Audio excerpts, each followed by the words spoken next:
H-1 sebelum ujian masak. Itu ujian akhir ya, ujian yang paling penting. Intan kan deket nih sama mamanya Intan. Intan curhat sama mamanya Intan. Waduh, Intan ini nggak bisa masak. Gimana ya kalau besok masakanku nggak enak? Nilainya Intan berapa tuh? Terus mamanya Intan ngasih 1 saset micin ke Intan. Dia bilang kayak gini, "Lah, kamu mau masakanmu enak, kasih ono micin ini. Tapi jangan sampai dosenmu tahu." Dajian ni hao, namaku Intan, selamat datang di channel aku, Dynasty.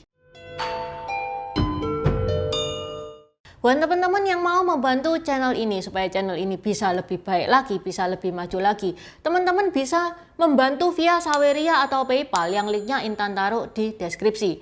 Dukungan sekecil apapun berarti banget buat channel ini, dan di Saweria itu atau PayPal teman-teman bisa menulis message-nya bisa berupa request, pertanyaan, atau support yang nantinya Intan bacakan di video berikutnya. Okay, let's start! Seperti janji Intan bulan lalu, hari ini Intan mau ngebahas idiom. Bulan lalu kan Intan janji untuk ngebahas idiom sebulan sekali.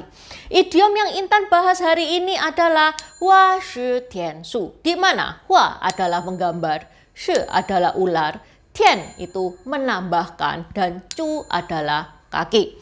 Jadi arti harafiahnya menambahkan kaki pada gambar ular.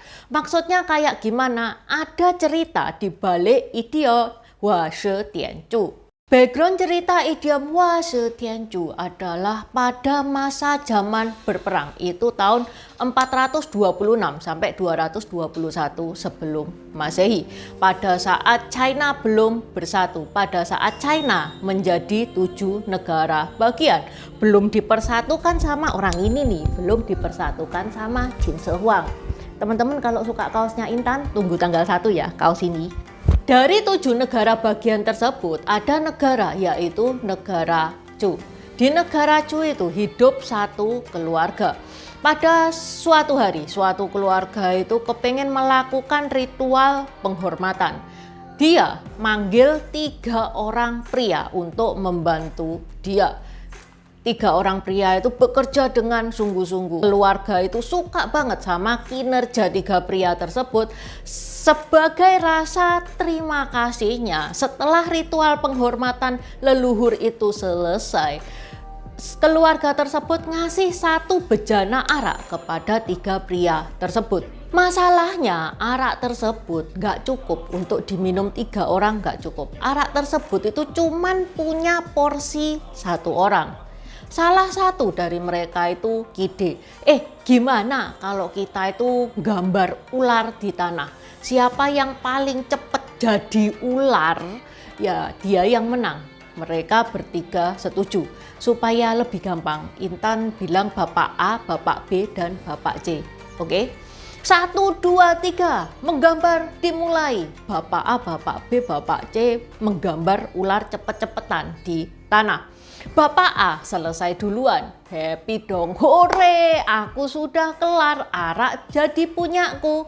Terus Bapak A itu ngelihat Bapak B sama Bapak C lagi ngegambar ular. Wah, ular yang digambarnya itu kok lama banget ya. Bapak A itu mikir kayak gini, ini kalau ular tak tambahi kaki, meskipun sudah jadi kaki, paling teman-temanku ini ya belum selesai, tak tambahi kaki Kemudian Bapak A itu menambahkan kaki pada gambaran ularnya. Saat Bapak A menambahkan kaki pada gambaran ularnya, Bapak B sudah selesai menggambar. Araknya diambil Bapak B. Bapak B seneng.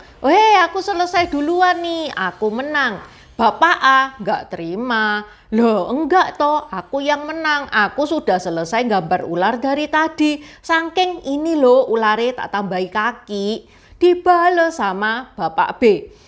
Kamu belum lihat ular apa gimana? Sejak kapan ular itu punya kaki? Gak peduli kamu nambahi kaki, nambahi tangan, nambahi lipstik. Pokok ularmu belum selesai sedangkan ularku sudah selesai. Aku yang menang. Bapak C juga bilang, lah ya salahmu toh A, ngapain kamu nambah-nambahi kaki? Jadi kebalap sama B kan? Bener tuh, yang menang B, kan dia sudah selesai gambarnya, kamu belum. Ya udah, akhirnya Bapak B lah yang mendapatkan arak itu dan meminumnya. Idiom Hua Shi Tian Zhu ini menggambarkan orang-orang yang melakukan sesuatu dengan tindakan yang tidak perlu dan berakibat pada kerugian yang lebih besar. Ngapain coba Bapak A itu nambahin kaki pada gambaran ularnya? Nggak perlu kan? Itu nggak penting. Bahkan itu tuh salah, tidak sesuai dengan kriteria. Ular loh nggak ada kakinya. Apa teman-teman pernah mengalami hal seperti ini? Karena Hua Shi Tian Zhu ini kerap banget terjadi pada hidup kita. Tak kasih contoh, pengalamannya Intan sendiri. Intan ini lulusan manajemen perhotelan, bukan sastra Tionghoa ya guys ya. Banyak kan teman-teman yang ngira Intan lulusan sastra Tionghoa. Tapi dalam mengelola channel Dynasty ini Intan punya tim. Beliau ini lulusan sastra Tionghoa, BINUS Jakarta, dan pernah juga sekolah di Beijing. Makanya di channel Dynasty ini sumber-sumbernya Intan itu banyak dari website Mandarin, termasuk materi yang Intan bawakan hari ini. Balik lagi ke cerita kuliahnya Intan. Di perhotelan itu diajari banyak mata kuliah seperti front office, housekeeping, F&B, pastry, bar. Salah satu momoknya Intan itu mata kuliah F&B, food and beverage, yang di kitchen, masak di kitchen. Itu Intan paling nggak suka karena Intan itu nggak bisa. Intan nggak suka juga bekerja di dapur, itu nggak suka guys, panas. H-1 sebelum ujian masak, itu ujian akhir ya, ujian yang paling penting. Intan kan deket nih sama mamanya Intan. Intan curhat sama mamanya Intan, waduh Intan ini nggak bisa masak, gimana ya kalau besok masakanku nggak enak, nilainya Intan berapa tuh. Terus mamanya Intan ngasih 1 saset micin ke Intan. Dia bilang kayak gini, "Lak, kamu mau masakanmu enak, kasih ono micin ini. Tapi jangan sampai dosenmu tahu." Intan tahu sih micin itu bentuknya kayak gimana. Intan tahu, sering lihat di iklan-iklan TV. Intan juga tahu kalau makanan yang dikasih micin, makanan itu bakal jadi lezat. Itu juga Intan dengar dari banyak orang. Yang Intan nggak tahu kalau micin itu rasanya gimana, itu Intan nggak tahu. Jadi yang ada di otaknya Intan, bayangannya Intan, semua makanan yang dikasih micin, bim salah bim langsung enak. Obat pahit dikasih micin, rasanya jadi rasa ice cream. Apapun pokok yang ditaburi micin otomatis auto enak. Itu yang ada di otaknya Intan. Ya kan Intan nggak pernah ke dapur guys, jangan ketawa loh yo.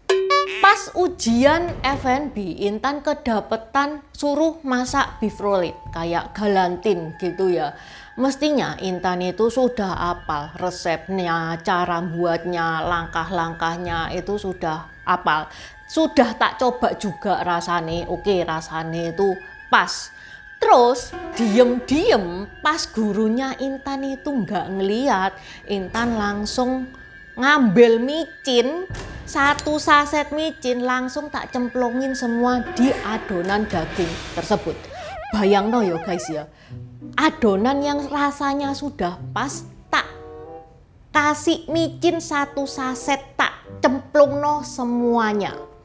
Intan nggak tahu kalau rasanya micin itu asin. Pokoknya taunya ini serbuk ajaib. Apapun yang ditaburin micin pasti enak. Hasilnya gimana? Wah, asin nggak karu-karuan. Hancur nilainya Intan. Apa Intan lulus? Lolos sih, tapi lebih tepatnya lolos itu, bukan lulus. Intan ini sarjana. Tapi poinnya kayak gini, ini benar-benar mencerminkan idiom Hua Shi Tian Zhu. Andai kata loh Intan itu gak ngasih micin, itu adonan itu sudah jadi apa adanya, itu nilainya ya gak bakalan hancur. Oke, sampai di sini dulu bahasan Intan hari ini. Kalau teman-teman punya pengalaman yang terkait dengan idiom Hua Shi Tian Zhu, bisa dong cerita di komen, kita saling berbagi. Terima kasih ya sudah mendengarkan sampai habis. Buat subscriber baru, selamat datang. Terima kasih sudah menonton videonya Intan sampai habis. Intan sarankan buat teman-teman yang baru bergabung untuk nonton videonya Intan tentang pergantian dari Dynasty ke Dynasty. Ini nih videonya. Di deskripsi juga sudah Intan taruh, karena di video pergantian dinasti itu adalah basic dari semua videonya Intan. Itu yang pertama. Yang kedua, video pergantian dari dinasti ke dinasti ini bakal sangat membantu teman-teman kalau misalkan teman-teman itu nonton film-film Tiongkok yang kuno-kuno itu bakal sangat membantu banget, karena film-film Tiongkok itu nggak menceritakan secara jelas background kayak gimana. Terima kasih udah nonton channel ini sampai habis. Dukung aku terus berkarya dengan klik subscribe dan bunyikan lonceng di bawah ya guys.